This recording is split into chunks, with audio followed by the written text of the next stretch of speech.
Sa pagbobote at pangangalakal ko lamang binubuhay ang aking pamilya. Itago niyo na lamang po ako sa pangalang Raul. Isang amang patuloy na lumalaban sa buhay para sa aking asawa at nag-iisang anak. Hindi ako nakapagtapos ng elementary dahil sa hirap ng aming buhay. Kung kaya't nang ako'y nakapag-asawa, tanging sa pagbobote at pangangalakal ko na lamang itinataguyod ang aking mag-ina. Simple ngunit masaya naman ang aming pamilya. Bagamat kapos sa maraming bagay, ay natuto kaming makontento sa buhay. Masayang masaya na ako kapag may naiuwi ako sa bahay na pambili ng bigas at ulam para sa aming pagkain sa loob ng isang araw. Pagkatapos noon ay saka ko na lamang ulit iisipin ang perang ipambibili namin ng pagkain kinabukasan. Sa ganito umiikot ang buhay namin ng aking pamilya. Kapos at sobrang hirap. Isang araw, habang ako ay nagpapahinga galing sa pangangalakal, ay nilapitan ako ng aking may bahay na si Flor. Raul, mukhang hindi kasya ang napagbentahan natin ngayon para sa pambaon ni Carlos sa eskwelahan. Ani ng aking asawa. Minsan ay sinasamahan ako ng aking may bahay sa pamumulot ng mga kalakal upang makarami kami ng maibebenta. Ngunit ng araw na yon ay talaga namang inalat kaming mag-asawa. Kulang pa sa pagkain namin sa buong isang araw ang aming napagbentahan. Hindi man lamang umabot sa pambaon ng aming nag-iisang anak na ngayon ay nasa kolehiyo na. Napatingin ako sa aking asawang si Flor. Hayaan mo mahal, at lalabas ulit ako mamaya upang mamulot ulit sa kabilang kalye upang madagdagan ang pera natin. Dumito ka na lamang muna sa bahay nang sa gayon ay pag-uwi ng ating anak na si Carlo ay may maabutan siyang magulang. Mauna na rin kayong kumain at baka gabihin na ako sa pag-uwi. Naiuwi ka ako na lamang sa nag-aalala kong asawa. Maya-maya pa ay umalis na nga ako upang muling maghanap ng pwedeng maibenta sa junk shop na kalakal. Dala-dala ko ang isang maliit na lumang flashlight at sinuyod ko ang kahabaan ng kabilang kalye sa aming lugar.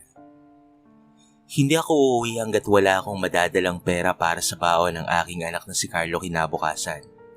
Oo nga't mahirap lamang kami. Pero ayaw kong danasin ni Carlo ang hirap ng buhay na meron kaming mag-asawa ngayon.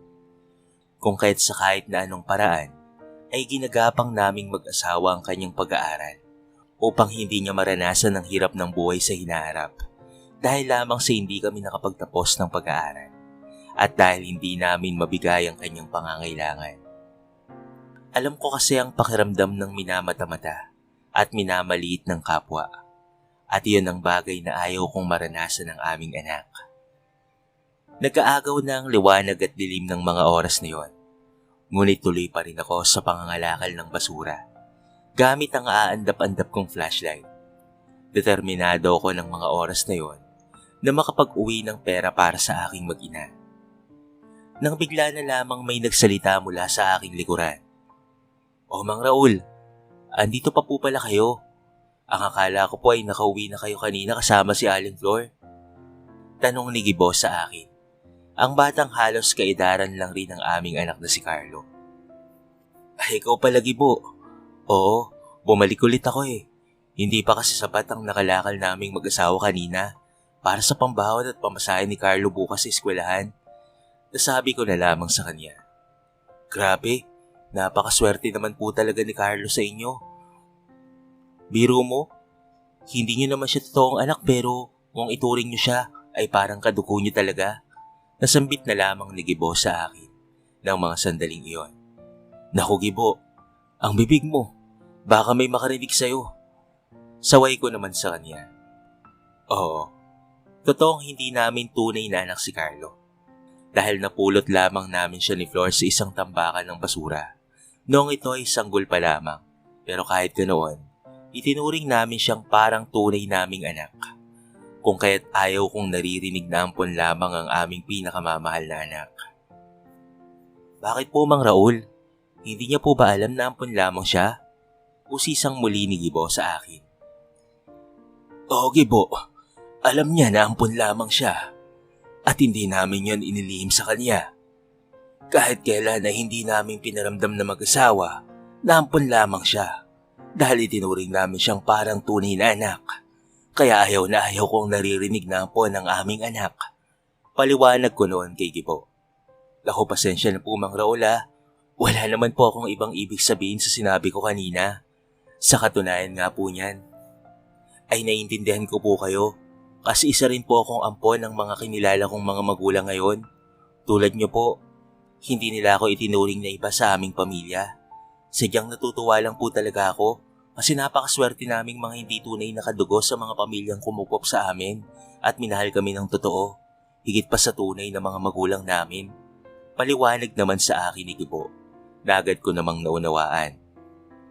Bumalik sa aking alaala ng mga oras na yon noong panahong natagpuan namin si Carlo. Bago yon ay matagal na kaming nag-aasam-asam na mabihiyaan ng munting supling ng aking asawang si Flor. Ngunit sa tinagal-tagal ng aming pagsasama ay wala pa rin talaga. Hanggang sa isang araw ay habang kami nangangalakal na mag-asawa ay may narinig kaming isang iyak ng sanggol sa hindi kalayuan mula sa aming kinaroroonan. Nang amin itong lapitan ay talaga namang kinilabutan kami dahil isang sanggol nga na lalaki ang sa amin tumambad. Lumingali nga ako ng mga sandaling iyon kung sino ang nagabandona sa pobreng sanggol. Ngunit walang bakas ng kahit na sino man ang naroon, maliban na lamang sa aming mag-asawa. Agad na kinarga ni Flor ang sanggol na lalaki. Kitang-kita ko ang bakas ng kaligayahan sa mukha ng aking may bahay. Kung kaya't nang hilingin niya sa akin na kunin namin at tampunin ang sanggol, ay wala na akong pagdadalawang isip pa. Agad akong pumayag sa kagustuhan ng aking asawa.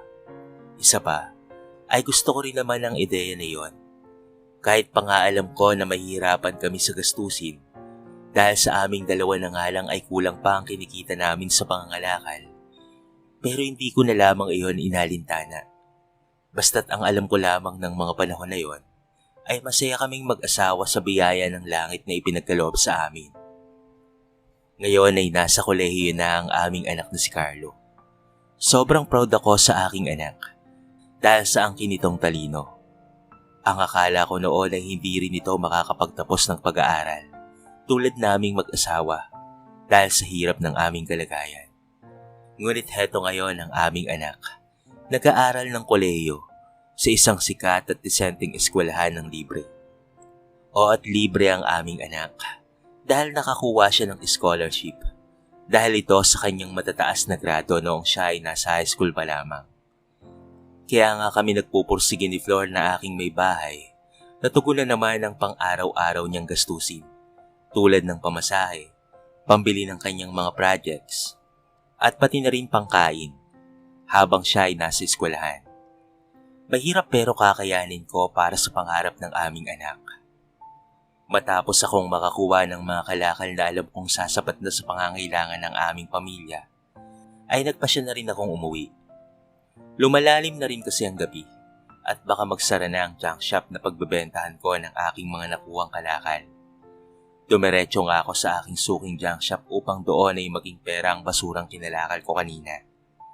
Buenas naman at umabot pa ito ng 500 piso. Tuwang-tuwa ako dahil kahit papaano ay may matitira pa sa pambaon ni Carlo. At ipambibili ko iyon ng kalahating kilong bigas upang gawing lugaw ni Flor na pagkain naman namin buong araw kinabukasan. Ramdam ni Carlo ang hirap ko sa paghahanap ng pera para sa araw-araw niyang pangangailangan. Kung kaya't nagpa siya ang aming anak na maghanap ng part-time job. Nang sa gayon ay hindi na raw ako mamroblema kung saan kamay ng Diyos ko kukunin ng kanyang pamasahe papuntang eskwelahan. Ayaw sana naming pumayag dahil baka maapektuhan ang kanyang pag-aaral at mawala siya sa scholarship.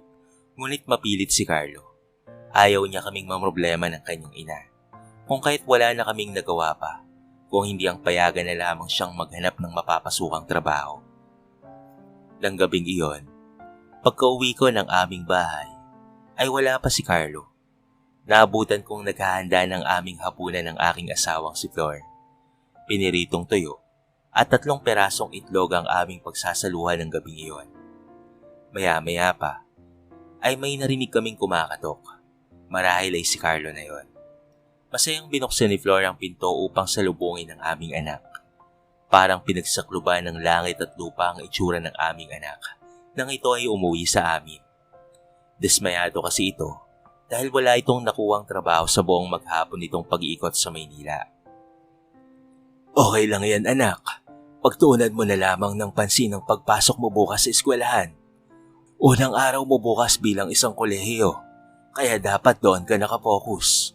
Hayaan mo na kami ng iyong ina, na kami na lamang ang maghanap ng pangangailangan mo sa araw-araw. Obligasyon namin yon bilang magulang mo anak. Wika ko sa aking anak. Ang mabuti pa, Carlo. Pagkatapos mong kumain ay magpahinga ka na.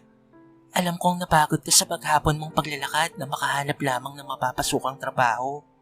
Maaga pa ang pasok mo bukas anak sa eskwelahan, hindi ba? Suy-suy ng aking may bahay na si Flor sa aming anak. Sinunod naman ni Carlo ang sabi ng kanyang ina. Nagpahinga na nga ito at kinabukasan ay maagang nagising upang maghanda sa kanyang pagpasok. O eto anak, kunin mo pamasahe mo nang sa gayon ay makabili ka ng pagkain habang nasa eskwelahan ka. Huwag kang magpapalipas ng gutom ha. Wika ako sa aming anak. Sabay abot ko ng 400 piso na kinita ko kagabi. Tay, salamat po dito ha. Sambit naman niya sa akin. Anak, mag-ingat ka sa pagsakay sa jeep ha. Ang pagtawid mo ay tignan mo. Baka may sasakyang mabilis at mahagip ka anak. Yung gamit mo ay tignan-tignan mo baka madukutan ka ha. Maraming bili ni Flor sa aming anak. Nako, si nanay talaga. Napakaraming bilin. Nay, malaki na po ako. Kaya kaya ko na po ang sarili ko. Huwag na po kayong masyadong mag-alala sa akin. Tugon ni Carlos sa aking asawa. Ayan mo na anak, pagbigyan mo na lamang ang nanay mo. Alam mo namang drama queen yan eh. Kakapanood niya ng mga Korean drama. Kaya ayan, nakokopya niya na. Nasabi ko na lamang sa aking anak. Pero sa loob-loob ko, ay nag-aalala rin talaga ako. Dahil iba ang mundo ng kolehiyo. Kahit pa nga hindi ako nakatungtong roon, alam ko ang bagay na yun. Tanging ang dalangin ko na lamang sa poong may kapal ay pakaingatan si Carlo para sa amin. Yun lamang ang tanging magagawa ko, ang magdasal sa Panginoon upang gabayan ito sa araw-araw niyang pagpasok. Flor, maiwan na muna kita dito sa bahay ha. Huwag ka na munang sumama sa akin sa pangangalakal para naman makapagpahinga ka. Kagabi ko pa naririnig ang ubo mo. Baka lumala pa yan. At mas lalo tayong mahirapan. Sampit ko sa aking may bahay. Sa paglipas ng mga araw, napansin kong paunti-unti ang nakukuha kong kalakal. Marahil siguro sa dami na ring nangangalakal. Kit halos hati-hati na lamang kami sa mga nakukuwang basura na pwede naming maibenta sa junk shop. Ang masakit pa dito, bumaba ang bilihan ng mga kalakal. Ang dating 100, ngayon ay katumbas na lamang ng halos 70. Kaya naman naisipan kong maghanap ng isa pang pagkakakitaan dahil hindi pwedeng wala akong kitain sa araw-araw dahil maapektuhan ang pagpasok ni Carlo. Pero napakabuti talaga ng Diyos dahil natanggap akong kargador at tendero ng gulay sa isang malaking palengke dito sa amin. Kaya't kahit papaano ay nakadagdag ang kinikita ko upang matugunan ang aming pang-araw-araw na pangangailangan. Mabait ang naging amo ko. Kadalasan ay may pinapauwi siyang gulay na hindi na namin pwedeng ibenta dahil malapit ng mabulok. Imbes na itapon niyon, ay binibigay na lamang nito sa akin. Kaya hindi na namumroblema si Flor sa uulamin namin gabi-gabi. Katagalan, ay nakaipon ako ng kaunting pera. Di siyang ibinigay ko naman sa aking asawa upang may pampuhunan siya sa paggawa ng kakanin. Mas madali ito para sa kanya kesa sa maghapong bilad sa araw sa pangangalakal. Doble kayod ako sa paghahanap buhay. Ginawa kong araw ang gabi para matugunan ko lamang ang aming pangangailangan. Totoong hindi biro ang magpaaral ng kolehiyo. Pakiramdam ko pag sumablay ako sa pagtugon sa pangangailangan ng aming anak, sasablay rin ang magiging kinabukasan niya. Wala akong may papamana sa aming anak na kahit ano pa mangyaman. Ang mapagtapos lamang siya ng kolehiyo ang tangi kong maibibigay sa kanya. Mang Raul, Hindi na po ba kayo uuwi? Tanong ng amo ko sa akin. Nang makita niyang katanghaliang tapat na, ay naghahakot pa rin ako ng mga gulay sa katabing tindahan. Napansin siguro nito na buong araw akong nasa palengke. Ay kayo po pala ma'am. Hindi po kasi pumasok yung kargador nila Aling Bebang. Kaya umextra po muna ako. Sayang din po kasi yung kita. Sobrang sipag niyo po talaga, Manong Raul. Ang swerte po ng pamilya niyo sa inyo. Papuri ng amo ko sa akin. Naku ma'am, maswerte rin po ako sa kanila. Lalo na sa aking anak. Nasa kolehiyo na po kasi yon. Kaya kailangan ko talagang magdoble kayod para masuportahan ang pangangailangan niya. Konting tiis ko na lamang po at mapagtatapos ko na rin po ang aking anak. Masaya kong kwento sa aking amo. Tinitigan ako ng aking amo ng may kahulugan. Marahil nakikita niya sa akin ang matinding pagod at puyat. Hindi lamang nito tahasang masabi sa akin. Pero sa totoo lang, nakakaramdam na talaga ako ng matinding pagod. Halos malipasan na ako ng gutom araw-araw. Maging ang pagtulog ko ay maswerte ng maka-4 na oras akong dire-diretso. Hindi rin kasi ako makatulog tuwing iisipin kong may trabahong naghihintay sa akin. At ang katumbas doon ay perang magagamit ng aking pamilya para sa kanilang pangangailangan. Napakaswerte po talaga ni Carlo sa inyo. Talagang hulog kayo ng langit sa kanya. Hindi na po siya makakahanap pa ng magulang na katulad nyo. Naibulalas na lamang ng amo ko na may pangingilid ng luha sa kanyang mga mata. Dala siguro ng halo-halong emosyon sapagkat alam kasi nito ang kwento ng buhay naming mag-asawa. Mas maswerte kami kay Carlo, ma'am. Kasi ginagawa niya ang lahat para makapagtapos ng pag-aaral. Hindi niya sinasayang ang bawat sakripisyo namin para sa kanya. Proud ko namang sabi sa aking amo. Parehas po kayong maswerte sa isa't isa. Balik tugon ng aking amo sa akin. Paalis na sana ako nang biglang magsalita muli ang aking amo. Sandali lang po, Mang Raul. Di ba ko si Carlo yon? Yung anak nyo? Wika ng amo ko, sabay turo sa kinaroroonan ng aking anak. Napakunot noon na lamang ako sabay tingin sa direksyong itinuturo sa akin ng aking amo. Nakita ko nga roon si Carlo. Dali-dali akong nagpaalam sa aking amo upang puntahan si Carlo sa kinaroroonan nito. Carlo, anak, tawag ko sa kanya. Uy Carlo, pare, tawag ka ng matanda oh. Anak daw sabi. Tatay mo ba to? Narinig kong wika sa isa sa mga kaibigan ni Carlo. Nagtawanan ng mga ito habang ang aking anak naman na si Carlo ay tila hindi ako nakilala. Napahiya ako sa aking sarili ng mga sandaling iyon. Kaya't minabuti ko na lamang na umalis sa kinaroroonan nila. Habang ako'y papalayo, hindi ko mapigilan ang pagtulo ng aking mga luha. Napakasakit na itanggi ako ng taong halos ibigay ko na ang buo kong lakas. Matugunan lamang ang pangangailangan nito.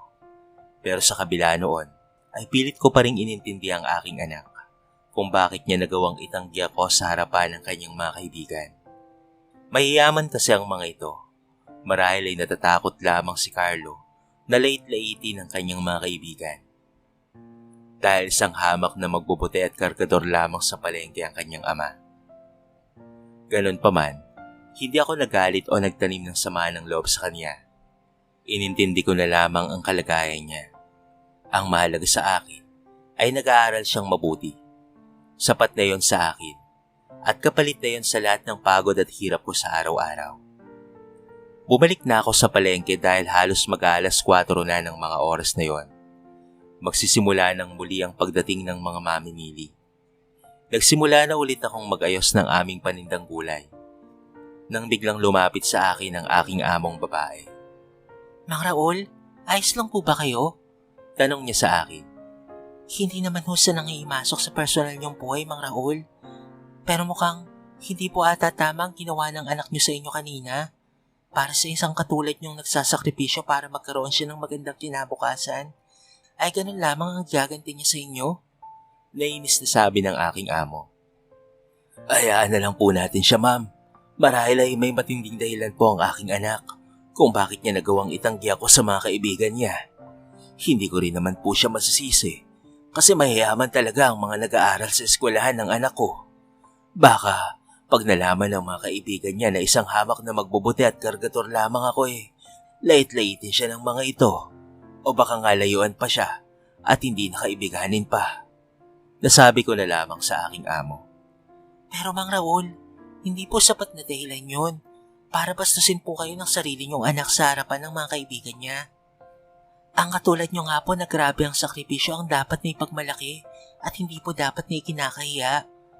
Para sa akin, kahit pa po makapagtapos si Carlo ng kolehiyo at magkamit ng mga award, pero kung wala naman siyang respeto sa kanyang mga magulang, ay walang kwenta po yun. May galit na sambit ng aking among babae. Hayaan na lang po natin, ma'am. Nilalawakan ko na lang po ang aking pangunawa sa aking anak. Kasi alam kong mahirap rin po ang kalagayan niya. Lalo na po ay nasa eskwelahan po siya ng mga mayayaman. Bilang magulang, mas lalo ko dapat na unawain ang aking anak, lalo na sa kalagayan namin.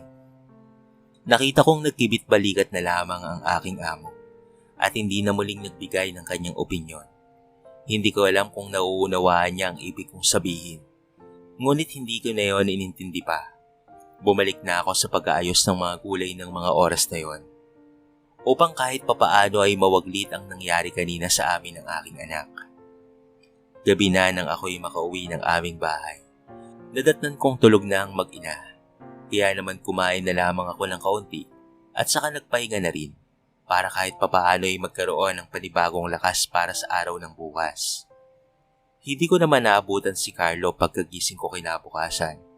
Hindi ko alam kung tinanghali ba ako ng bangon o sadyang maaga lang umalis si Carlo. Nang araw na yon, ay wala akong pasok sa palengke. Pinagpahinga ako ng aking amo, kung kahit nagpa siya akong mga lakal na lamang muna. Hindi na rin kasi sanay ang katawan ko na maghapong nakatikil sa aming bahay. Parang mas lalo akong nakakaramdam ng pagod kapag ganoon. Flor, aalis na muna ako ha. Pupunta ako sandali sa tambakan. Baka may mga bagong pwedeng maibenta. Paalam ko sa aking may bahay. Na noon ay abala sa pagbabalot ng suma na kanyang ilalako mamayang merienda. Sige mahal, mag-ingat ka ha. Sabay tayo mamayang kumain ng tanghalian ha. Hihintayin kita. Wika ng aking mahal na asawa. Hindi ko na muna ipinaalam sa kanyang nangyari kahapon sa amin ni Carlo. Ayaw ko kasing pati siya ay sumama pa ang loob. Nang makarating na nga ako sa may tambakan, muli kong nakita sa hindi kalayuan ng aming anak na si Carlo. Pag-isa lamang ito ng mga sandaling iyon. Binitawan ko ang aking hawak-hawak na sako at itinabi pansamantala sa gilid at saka nilapitan ko si Carlo. Anak, tawag ko kay Carlo. Kumain ka na ba? Eto anak ko, 200. Ibili mo ng pagkain mo. Baka hindi ka pa nagmimerienda. Hindi na kita naabutan kanina sa bahay pagkagising ko. Pasensya ka na anak ha. Nasabi ko na lamang kay Carlo habang iniabot ko sa kanya ang 200 piso. Wag na po tay, may natira pa po akong pera rito. Tanggi ni Carlo sa akin. Sige na anak, kunin mo na itong 200. Pandagdag na rin ito pang gastos mo sa school para makabili ka rin ng makakain mo. At kapag may sobra ay itabi mo na lamang anak ha. Mas mabuti ng sobra ang pera mo kesa naman kulang. Nasabi ko na lamang sa kanya. Salamat po tay, sabi ni Carlo sa akin matapos kunin ang perang ibinigay ko sa kanya. Carlo, kilala mo ba ang matandang to? Tanong ng isa sa mga kaklase ng aking anak nang maabutan kaming nag-uusap. Ha? Hindi ko yun kilala ha. Kanina pa nga lapit ng lapit sa akin yun eh. Nakamalimos, ang kulit-kulit. Pagtangging muli sa akin ni Carlo. Pinagtabuyan ako ng sarili kong anak kasama ang mga kaibigan nito. Napakasakit dahil sa pangalawang pagkakataon ay kinaila muli ako ng aking anak na si Carlo. Nagbago na siya. Simula nang siya ay makapasok sa kolehiyo at maging kaibigan ng mga mayayaman niyang kaklase. Parang hindi na siya ang Carlo na pinalaki namin ni Flor. Hindi ko magawang sabihin sa aking anak ang bagay na ito dahil kahit ganoon siya, ay mataas na grado naman ang iniuwi niya sa aming mag-asawa. Nagpatuloy na lamang ako sa aking pangangalakal at pagkatapos ay nagpa siyang umuwi na rin. Naalala ko na hinihintay pala ako ng aking may bahay sa pananghalian. Halos 2:00 na pala at hindi ko na namalayan ng oras dahil sa sobrang sakit ng nararamdaman ko. Pagdating ko sa aming bahay, ay nagulat ako nang bigla akong niyakap ng aking anak habang ito ay umiiyak. Tay, sorry. Patawad po sa ginawa ko sa inyo. Natatakot lang po kasi ako na kapag nalaman nila ang totoo, ay malitin nila ako at pagsalitaan ng hindi maganda. Sorry po talaga, Tay. Hindi ko po gustong gawin yun sa inyo kanina, maging nung isang araw. Sabi ni Carlo sa akin habang panay ang pag-iyak. Anak, tahan na. Naintindihan ko ang ibig mong sabihin. Pero sana'y maintindihan mo, anak, na hindi tama ang ginawa mo. Dahil kung tunay na kaibigan mo sila, kahit anong estado o katayuan mo sa buhay, ay tatanggapin ka nila bilang tunay nilang kaibigan. Lagi mong tatandaan na walang ibang tunay na magmamahal at tatanggap sa'yo kung hindi ang sarili mong pamilya. Kaya sana ay huwag mo nang ulitin ang ginawa mo. Masakit yun, anak, para sa akin. Pero dahil mahal kita, pilit ko itong inunawa. Wika ako kay Carlo ng mga oras na yon. Nawala ang bigat na nararamdaman ko. Dahil alam kong naisip ng aming anak na mali ang kanyang nagawa. Nagkamali man ito, pero alam ko na tama ang pagpapalaki naming mag-asawa sa kanya. Lumapit naman sa amin ang aking asawang si Flor at niyakap kaming dalawa. Hindi man ito alam ang buong pangyayari, ngunit sapat na sa aking asawa na maayos na muli ang samahan naming mag-ama. Nilayoan ni Carlo ang mga kaibigan niyang walang modo. Marahil ay narealize niya na hindi tunay ang pakikipagkaibigan ng mga ito sa kanya. Di naman naglaon, ay nakatagpo ng panibagong kaibigan si Carlo. Natanggap siya anuman ang estado ng kanyang buhay. Ipinakilala ni Carlo ang mga ito sa amin ng kanyang ina. At natuwa naman kami sa bagay na yon. Sa tuwing makikita niya na ako o ang kanyang ina sa daan kasama ang kanyang mga bagong kaibigan, ay ito na ang unang bumabati at lumalapit sa amin upang ipakilala kami sa mga kaklase niya. Pakiramdam ko ay hindi na kami kinakaya ng aming anak. Lumipas nga ang ilang mga taon at tuluyan nang nakapagtapos si Carlo ng kolehiyo. Nagkaroon siya ng maraming awards sa kanyang pagtatapos, kaya naman nabigyan siya ng pagkakataong magkaroon ng speech. Naluwa ako nang marinig ko ang mga katagang, "Inaalay ko po ang diploma at award na ito para sa aking mga magulang. Na bagamat salat kami sa maraming bagay, hindi nila hinayaan na ito'y aking maramdaman. Tay, Nay, maraming salamat po sa mga sakripisyo niyo sa akin. Kung hindi po dahil sa inyo, hindi ko po maabot ang pangarap kong makapagtapos ng kolehiyo. Ngayong nakapagtapos na po ako, pangarap niyo naman po ni Nanay ang tutuparin natin. Maraming salamat po sa Panginoong Diyos. Dahil kayo po ang ibinigay niya sa akin para maging mga magulang ko. Hindi niyo man po ako tunay na anak, pero kahit kailan ay hindi niyo po pinaramdam sa akin na isa lamang po akong ampon. Sabi niyo po nang makita niyo ako sa basurahan, ay hulog po ako ng langit sa inyo. Pero hindi po totoo yun, Nay at Tay. Kasi po, kayo po ang ibinigay ng langit para sa akin, para mapabuti po ang buhay ko." Mahabang speech ni Carlo na talaga namang nagpaluwa sa aming mag-asawa. Pinapunta kami sa entablado at nagyakap kaming tatlo. Punong-puno ng pagmamahalan at punong-puno ng saya. Ngayon na ito na ang aming buhay. Maayos, maganda, masaya, at puno ng pagmamahalan sa bawat isa. May sarili na rin kaming maliit na negosyo dahil sa tulong ng aming anak. Maayos na rin ang aming tinitirahan sapagkat ipinagpagawa kami ng aming anak na maayos at magandang bahay. Hindi na rin kami hirap sa pagkain at hindi na rin kami nangangalakal. Nakapagpatayo na rin ako ng aking maliit na junk shop na siya namang nakakatulong sa amin para kami ay makapag-ipon.